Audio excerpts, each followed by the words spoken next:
주시는 하나님의 말씀 요한복음 7장 1절부터 13절까지입니다.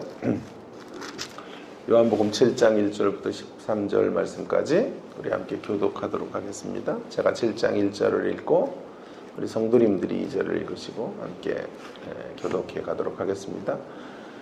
그 후에 예수께서 갈릴리에서 다니시고 유대에서 다니려 아니하심은 유대인들이 죽이려 함이러라. 그 형제들이 예수께 이르되 당신이 행하는 일을 제자들도 보게 여기를 떠나 유대로 가소서.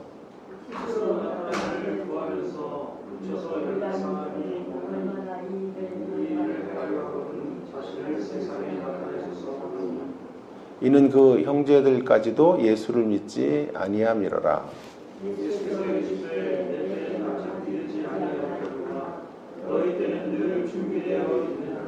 세상이 너희를 미워하지 아니하되 나를 미워하나니 이는 내가 세상의 일들을 악하다고 증언함이라.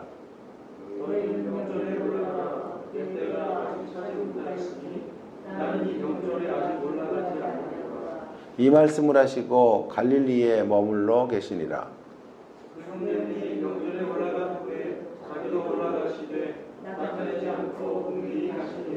명절 중에 유대인들이 예수를 찾으면서 그가 어디 있느냐 하고 예수에 대하여 우리 중에서 수군거림이 많아 어떤 사람은 좋은 사람이라며 어떤 사람은 아니라 우리를 미혹한다. 함께 있습니다. 그러나 유대인들을 두려워함으로 드러나게 그에 대하여 말하는 자가 없더라. 아멘. 오늘 말씀의 제목은 중간은 중간일까라는 제목으로 제가 잡아보았는데요. 우리에게 익숙해 있는 어떤 격언이랄까요? 혹은 속담에 대하여 우리 좀 다시 한번 재고해 볼 필요가 있다고 생각이 듭니다. 그런 격언이나 어떤 좋은 문장들은 나오게 된 배경들이 있죠.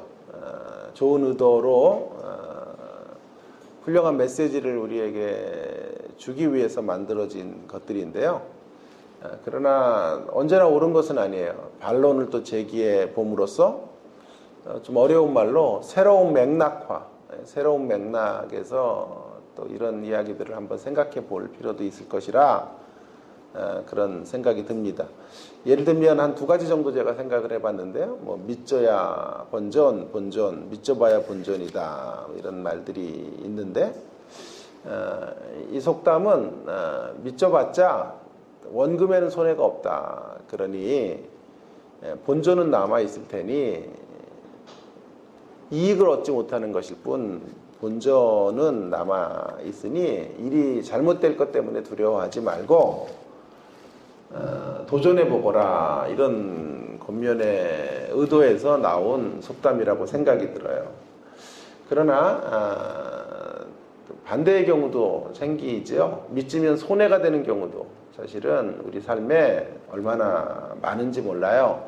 그래서 매우 신중하게 생각하고 판단하고 결정해야 된다라는 말씀도 꼭 우리가 염두에 두어야 될 것이라고 생각이 들어요.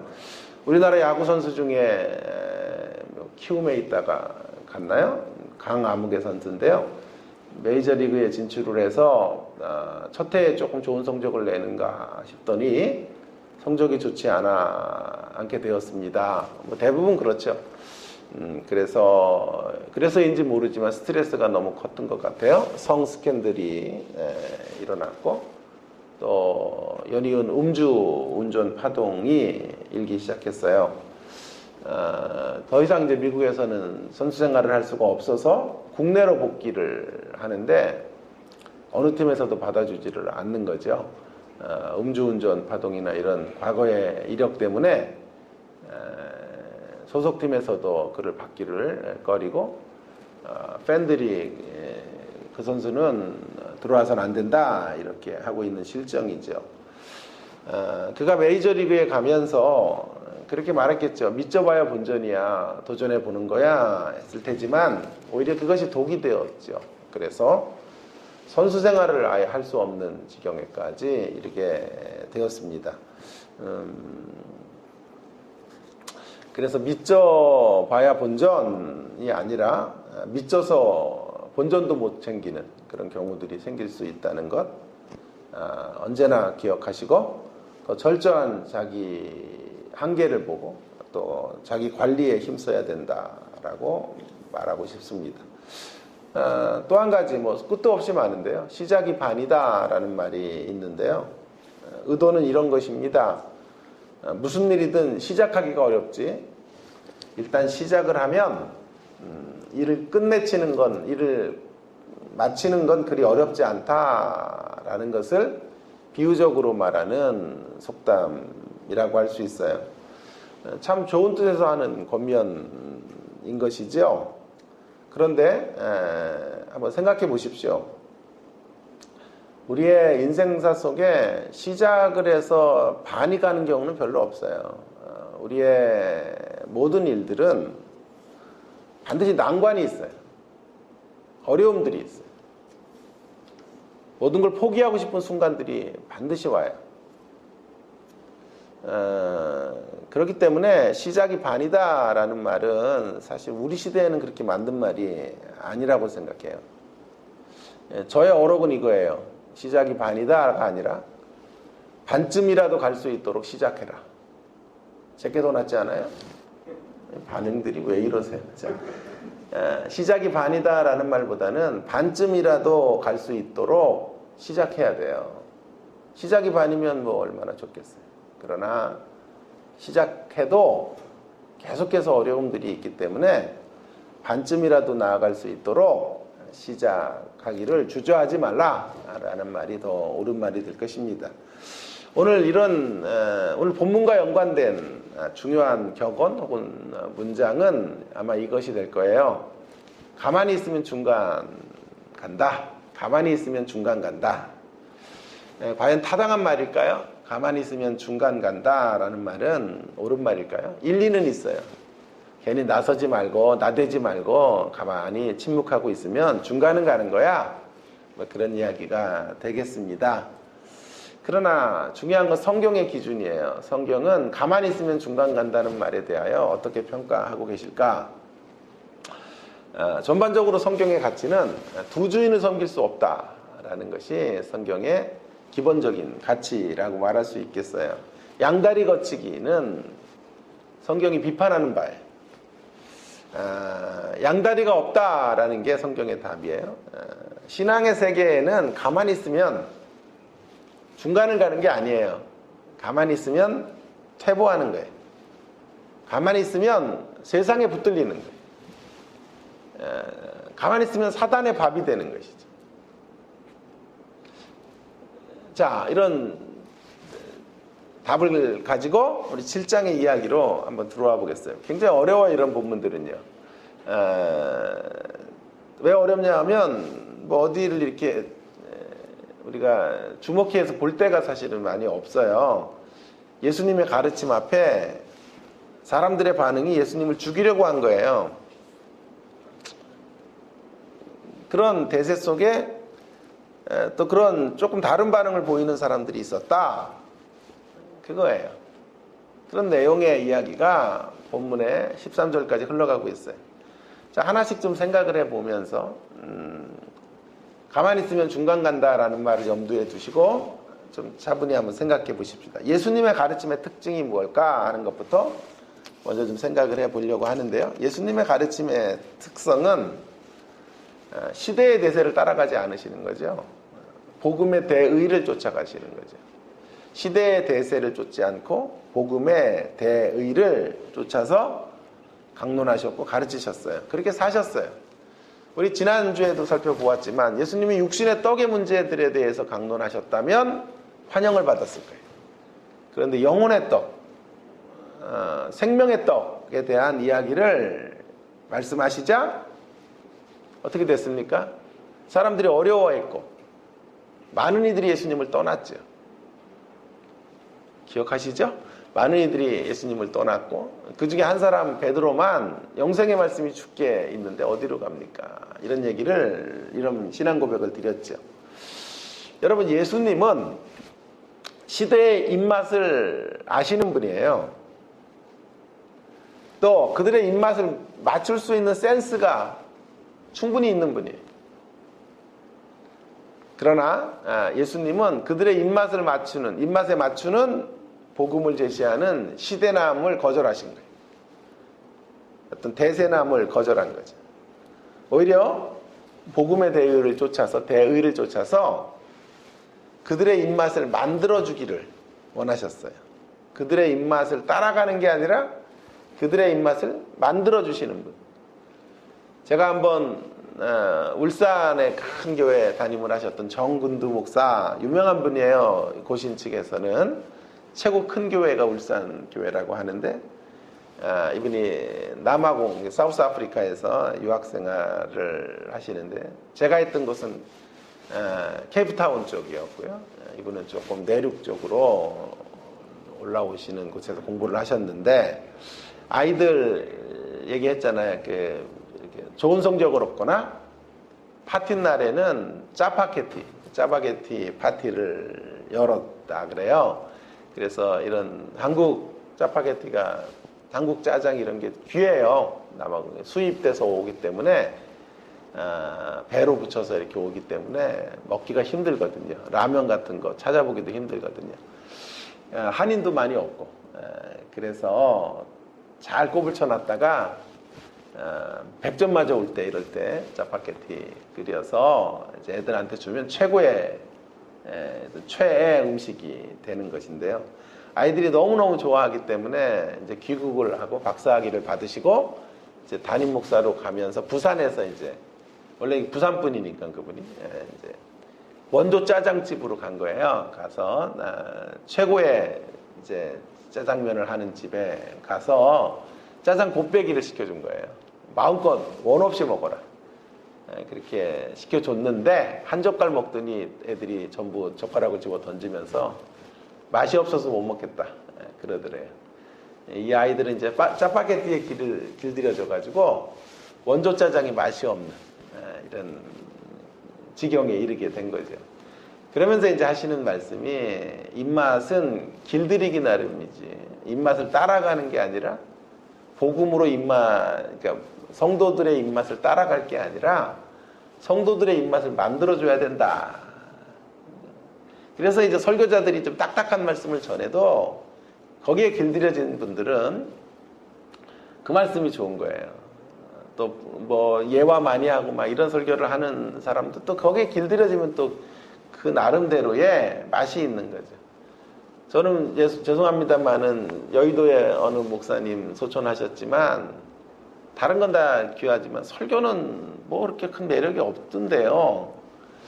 근데 또 거기에 열광하는 분들은요, 그런 스타일의 설교에 모든 걸 걸죠. 저희 재수씨 같은 분은 다른 설교를 못 들어요. 조영기 목사님 풍에 이런 대지가 있고 이렇게 확신에 찬 이야기를 해야만 설교를 듣는단 말이에요. 그러니까 입맛이 이제 길들여진 거죠. 그렇게 길들여져서 그게 표준이 되었기 때문에 다른 교회를 찾을 때도 그런 풍의 설교를 하는 목사님을 찾아서 신앙생활을 하게 되는 것이.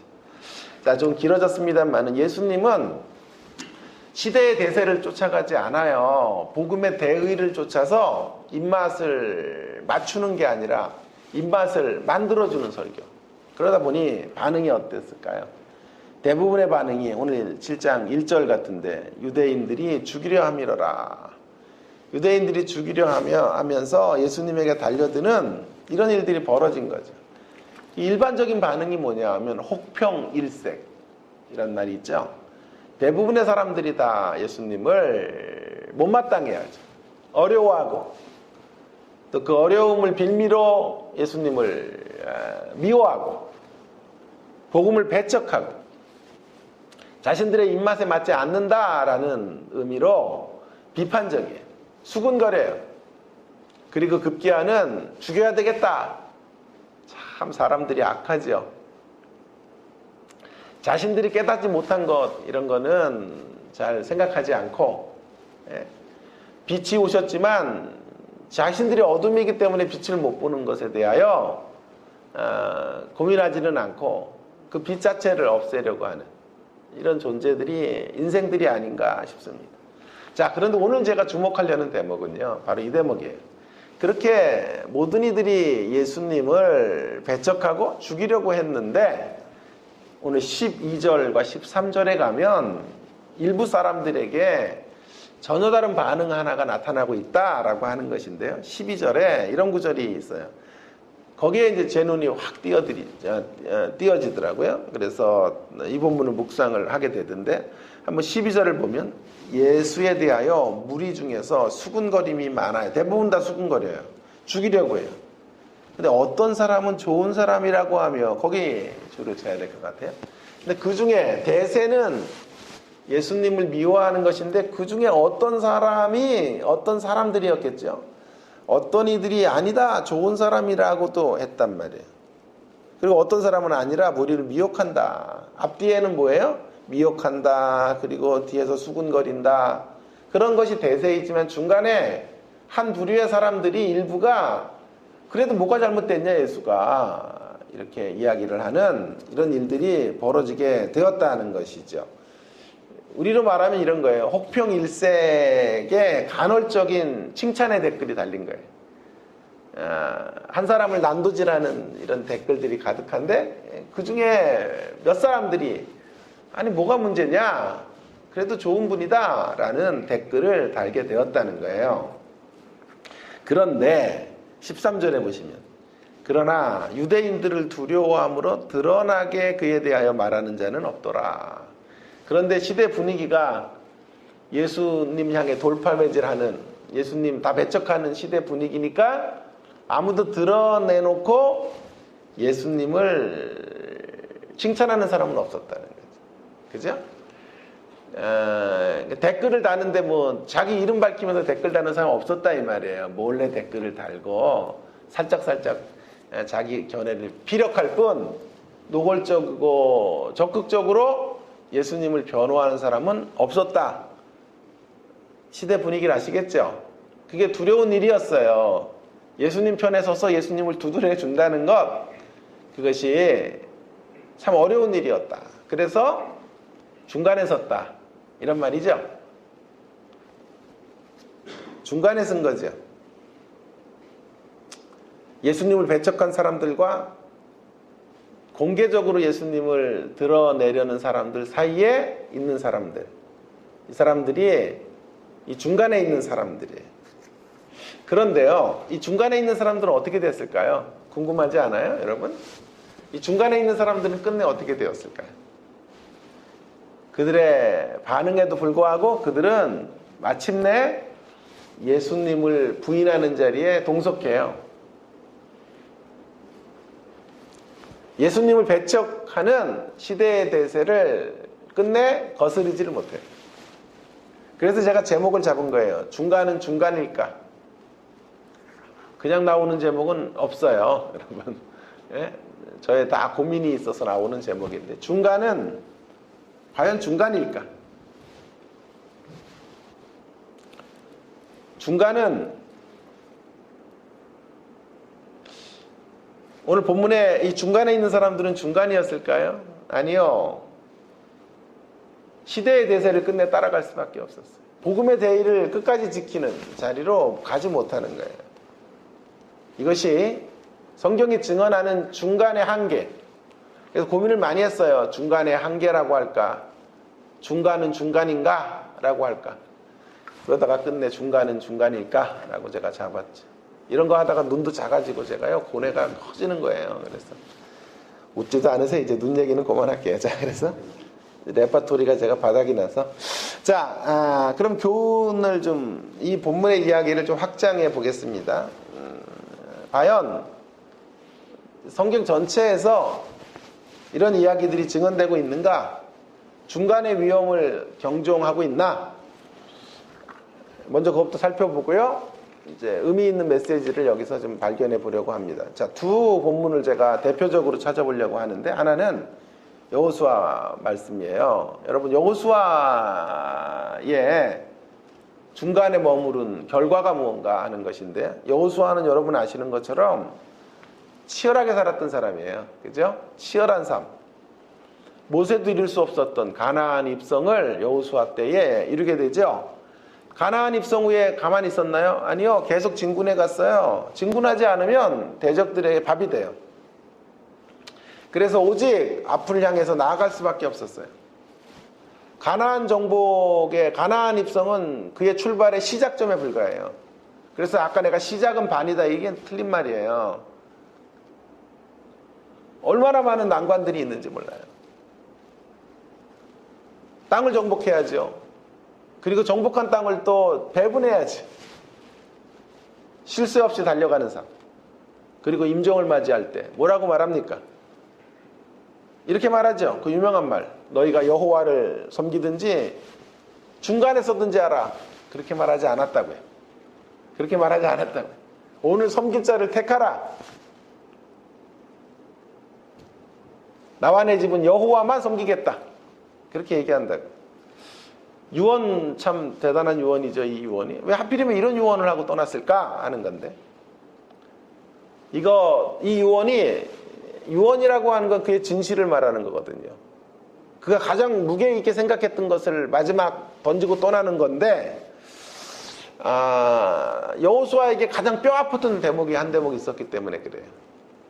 거기서 배운 교훈을 이제 담아서 마지막 유언으로 지금 그들에게 당부하고 있는 거예요. 자, 여러분, 여호수아서 우리가 함께 했어요, 공부. 그죠?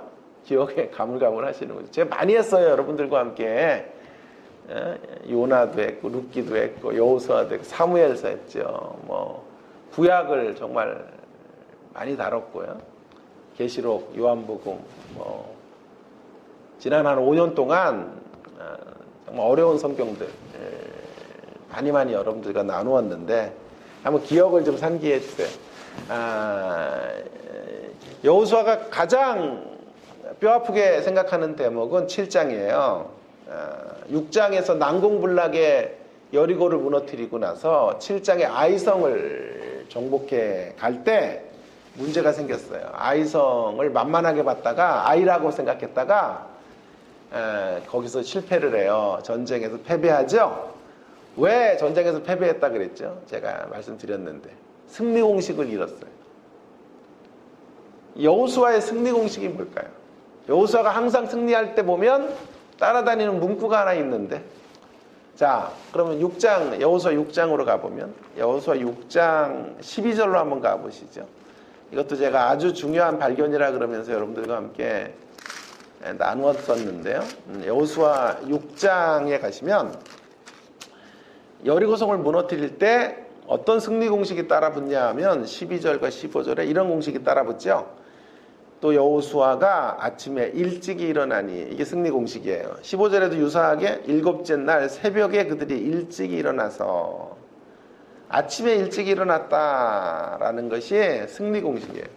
자, 7장에 들어오면요, 7장에 아이성을 정복할 때 아침에 일찍 일어났다라는 승리 공식이 없어요. 오히려 2절에 보세요. 7장 2절에 보시면 전쟁에 참석도 안 해요. 사람들에게 올라가라고 아이의 사람들을 보내요. 군사들을 보내요. 자기는 전쟁 안 하고, 이 정도 성은 니들이 올라가서 정복할 수 있어. 아이성을 아이로 본 거죠.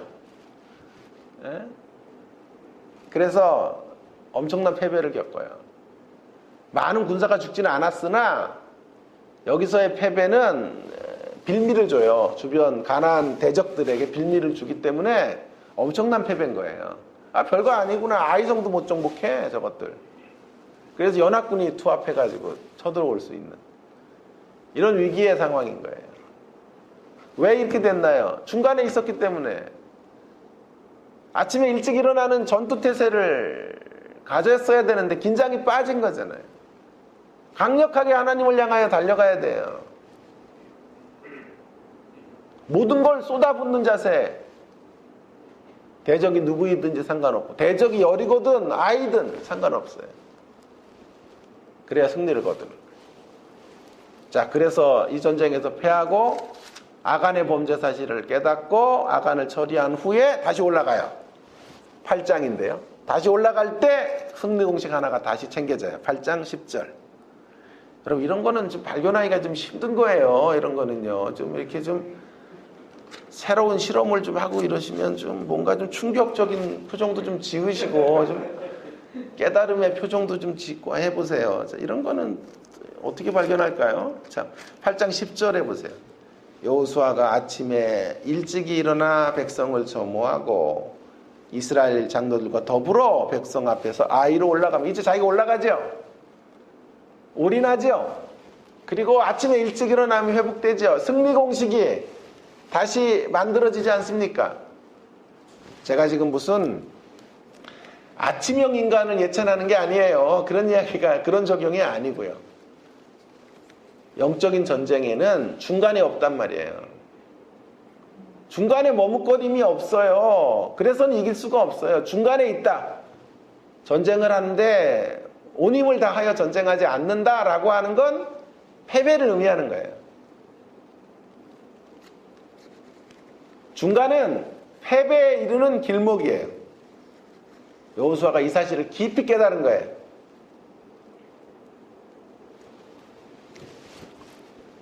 그리고 임종 직전에 말하는 거예요. 뭐라고 말하는 거예요? 여호와를 섬기든지 중간에 있든지 하라가 아니라 선택해라. 여호와만을 선택하기로 여기서 결정해라. 중간은 없다. 그러니까 그런 메시지를 전하는 대상은 우상숭배로 빠질 수 있는 사람들과 중간에 머물 수 있는 사람들 모두에게 해당되는 거예요. 우상숭배로 가는 사람들에게만 이야기되는 게 아니고 중간에 있는 사람도 안 된다는 거예요. 오직 오로지 치열하게 하나님을 위해 사는 길밖에 없다.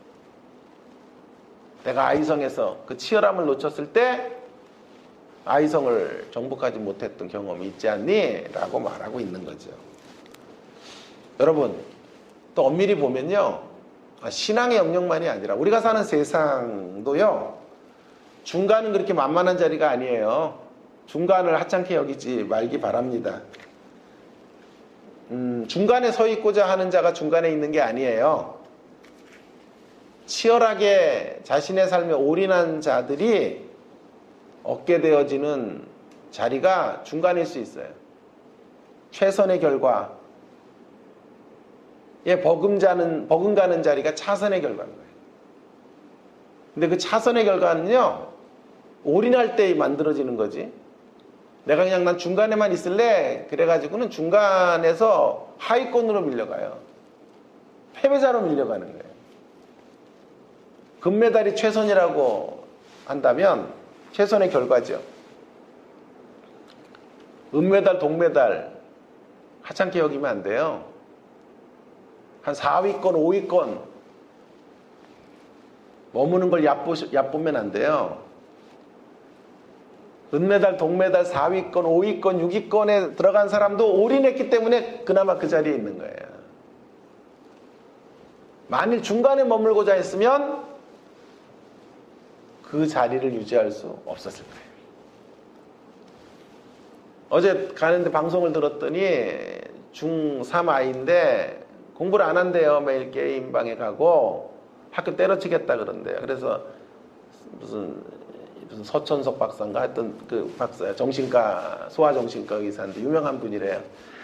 상담을 하는 방송에서 하는데 부모들이 잘못했다는 거예요. 그 의사는요. 왜냐하면 잘하지 않으려면 때려쳐 그랬다는 거예요.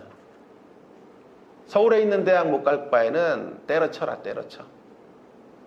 그랬더니 아이가 때려친 거래. 때려치면 아무 일도 안 일어나요.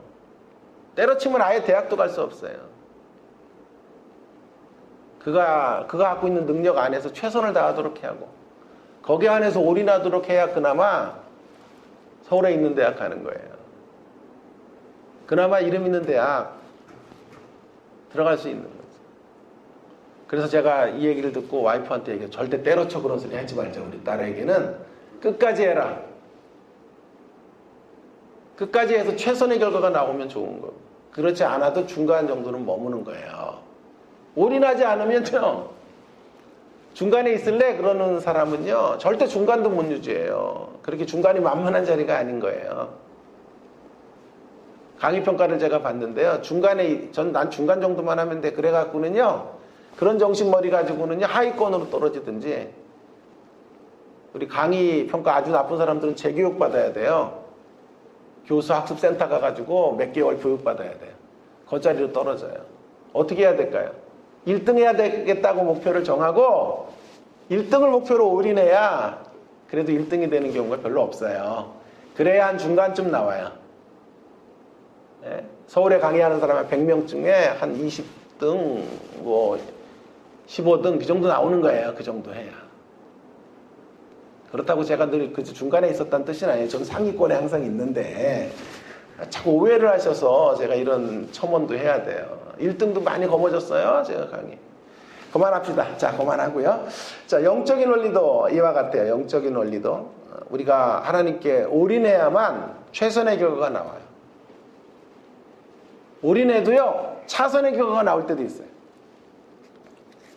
중간에 있으려면 중간을 선택하면 반드시 패배로 떨어지고 마는 거예요. 또 한 가지 본문은 마태복음 13장에 씨 뿌리는 비유. 씨 뿌리는 비유는 여러분과 좀 나눴어요. 간단하게 해볼게요.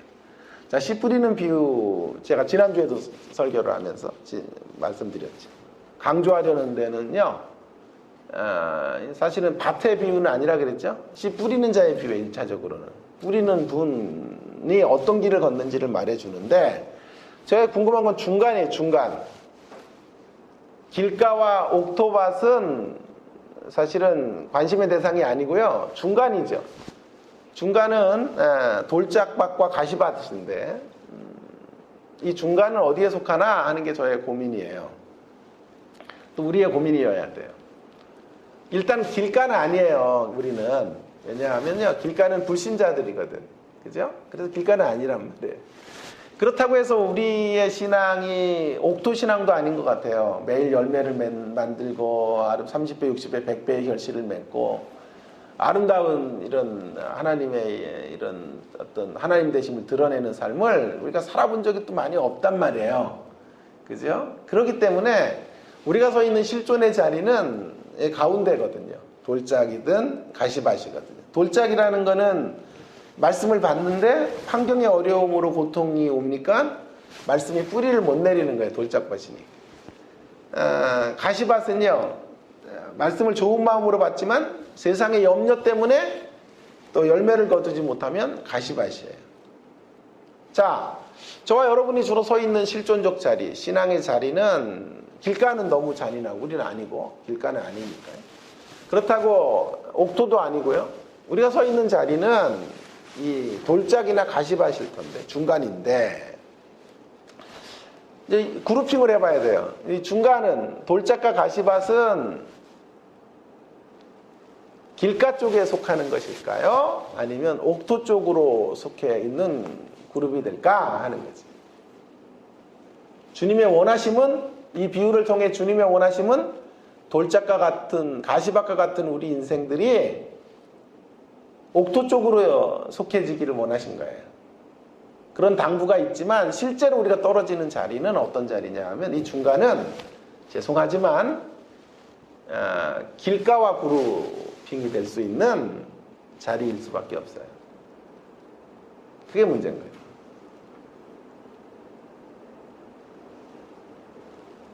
그래서 예수님이 걸어가는 걸음에 길가 같은 인생도 있고 돌짝 같은 인생의 반대도 있고 가시밭과 같은 인생들이 예수님의 사역을 가로막았단 말이에요. 그 얘기 하려는 거예요. 그래서 그 길을 뚫고 옥토를 만난 거예요. 그러니까 4분의 3은 이 비유의 의도에 의하면 4분의 3은 예수님을 배척하는 무리들인 거지. 그러니 아무리 보아도 이 중간은 길가에 가깝지 옥토에 가깝지 않단 말이에요. 그럼 우리는 큰일 났네요. 옥토는 아니기 때문에. 여기에 이제 이 본문에 이 비유의 메시지가 있는 거죠. 이렇게 우리를 폭로해서 우리의 현주소를 적나라하게 노출시켜서 우리 자신이 살았다는 이름을 가지고 있지만 실상은 죽은 자라는 것을 깨닫게 하셔서 두 손을 바짝 들게 하는 거예요. 저로서는 안 됩니다. 우리 자신을 부인하고 주님의 은혜를 갈망하는 자리로 나아가게 하시려는 거예요. 그때 우리는 옥토가 되는 거예요. 그때 그 가난함과 그 절박함 때문에 열매를 맺는 인생의 걸음으로 걸어갈 수 있게 되는 거예요. 이 자기 폭로, 자기 부인의 자리를 걸어가도록 만들어주려고 이 비유가 중간을 설정하고 있는 거예요. 길가이냐 옥토냐가 아니라 길가와 옥토 사이에 돌짝과 가시박을 설정하고 있는 거예요. 여러분 이거 결코 이렇게 쉬운 메시지가 아니에요. 만만한 말씀이 결코 아니에요. 깊이 묵상해야 되는 말씀이에요. 명목상의 신자됨을 철저하게 점검해서 중간에 머물지 말라. 가만히 있으면 중간은 길가로 떨어지지만 너희들의 중간은 옥토로 가는 길목이 되도록 해라. 그런 메시지가 아닐까요? 제가 바라보는 씨 뿌리는 비유의 해석이에요. 마지막 적용이에요. 그러면 이렇게 적용이 가능할 거예요. 오늘 말씀을 총 정리하면 여러분 마땅히 해야 될 일을 적극적으로 하지 않으면 어떤 일이 벌어질까요? 마땅히 해야 될 일들을 적극적으로 치열하게 감당하지 않으면요, 적극적이지 않아야 될 일들을 적극적으로 하게 돼요. 이 얘기도 제가 사무엘 강해를 하면서 말씀드렸어요. 마땅히 해야 될 하나님을 위한 일, 마땅히 해야 될 사명의 자리에 적극적이지 못하면, 말씀에 적극적으로 붙들리지 못하면요, 중간에 머무는 게 아니에요. 그러면 세상으로 적극적으로 달려가요. 중간이 별로 없어요. 신앙의 영역에 중간이 없어요, 사실. 주님께 붙들려 살든지 세상에 붙들려 살든지 둘 중에 하나인 거예요. 하나님에게 만족하면 세상 만족을 끊을 수 있지만 하나님께 만족하지 못하거나 중간에 있으면 세상으로 가는 거예요.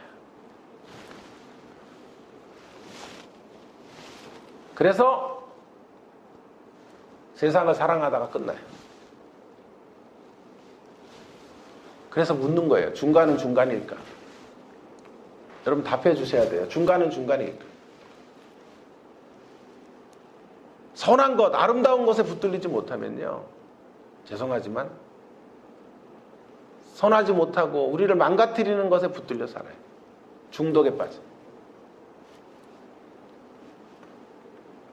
하나님을 향해 적극적으로 사느냐, 세상을 향해 적극적으로 사느냐, 두 길밖에 없어요. 전 중간인데요. 죄송하지만 제가 진단 내려드릴게요. 중간이라고 말하는 분은 세상을 향해 달려가고 있는, 준비하는 사람이에요. 시동 걸고 있는 거예요. 지금 세상을 향해 갈 준비하고 있는 거예요. 반드시 오늘 본문에 있는 사람들처럼 중간에 있는, 좋다는, 그래도 예수님 좋으신 분이야 라고 하는 정도의 사람은 세상으로 휩쓸려 가요. 그래서 우리가 마땅히 해야 될 일들, 하나님 나라의 사역과 교회와 사명을 위해서 적극적이어야 돼요.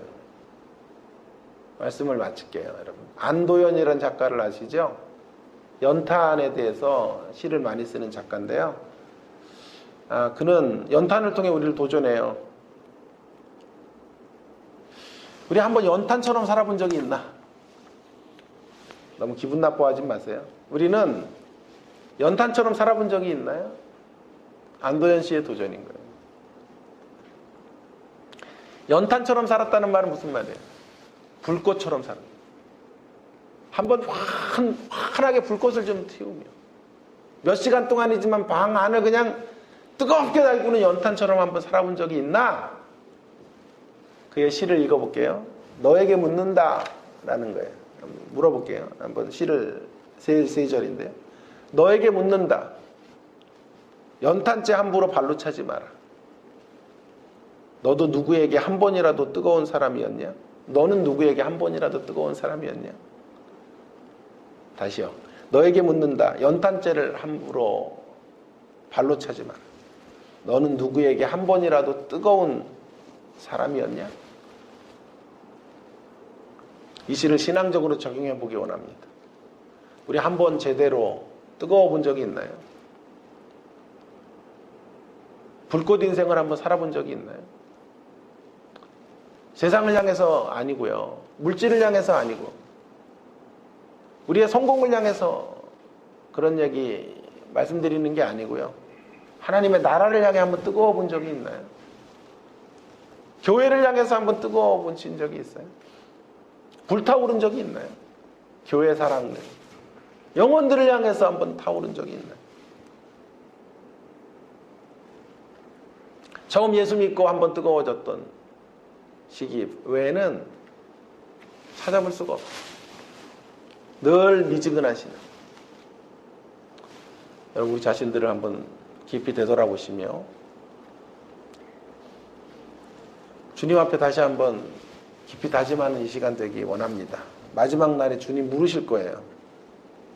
뜨겁게 살다 왔냐고. 한번 뜨거워진 적은 있었냐고. 그 물음 앞에 주님, 저 불꽃처럼 살다 왔습니다. 그렇게 대답할 수 있는 저와 여러분 되기를 주의 이름으로 축원합니다. 뜨거워질 수 있는 환경이 많이 없기 때문에 교회를 주신 거예요. 뜨거워질라 그래도 뭐 향방 없이 뜨거워질 수 없으니 주님의 십자가 교회를 주신 거예요. 여기서 뜨겁게 봉사하고 뜨겁게 섬기고 뜨겁게 사랑하고 뜨겁게 서로를 돌아보는 그런 교회 공동체를 만들어가는 우리 모두가 되기를 주의 이름으로 축원합니다. 기도하겠습니다. 함께 주신 말씀을 기억하면서 안도연의 연탄, 이 시가 일주일 내내 제 머릿속에 떠나지를 않더군요. 너에게 묻는다. 너는 누구에게 한 번이라도 뜨거운 사람이었냐? 우리는 하나님에 대하여 한 번이라도 뜨거워 본 적이 있는가? 영혼들을 향해 정말 불꽃같이 사명감으로 불타오른 적은 있었는가? 머뭇거리다가 우리 인생이 이렇게 다 흘러가고 있지 않아요? 미지근한 신앙의 모습으로 주님 앞에 설 수는 없죠. 주님, 한 번이라도 주님 앞에 정말 뜨거워지기 원합니다. 불꽃처럼 타오르기 원합니다. 하나님의 나라를 향해서 불꽃으로 타오르게 하시고 교회를 위하여 영혼들을 향하여 그렇게 불꽃처럼 타오르는 신앙 되게 하여 주시기를 위해서 통성으로 함께 같이 한 1분만 기도하겠습니다. 기도하십시다. 하나님 아버지 은혜를 감사합니다. 오늘도 저희들에게 귀중한 말씀을 주시고 말씀 가운데서 하나님 중간이 아니고 그 중간의 자리는 세상을 향해 달려가는 하나님 준비의 시간일 수밖에 없다는 것을 우리에게 알려주셔서 감사드립니다. 주님, 한 번도 뜨거워 본 적이 없는 우리들을 주님 긍휼히 여기시고 하나님 아버지 다시 한번 뜨거움을 회복하며 하나님 앞에 온전한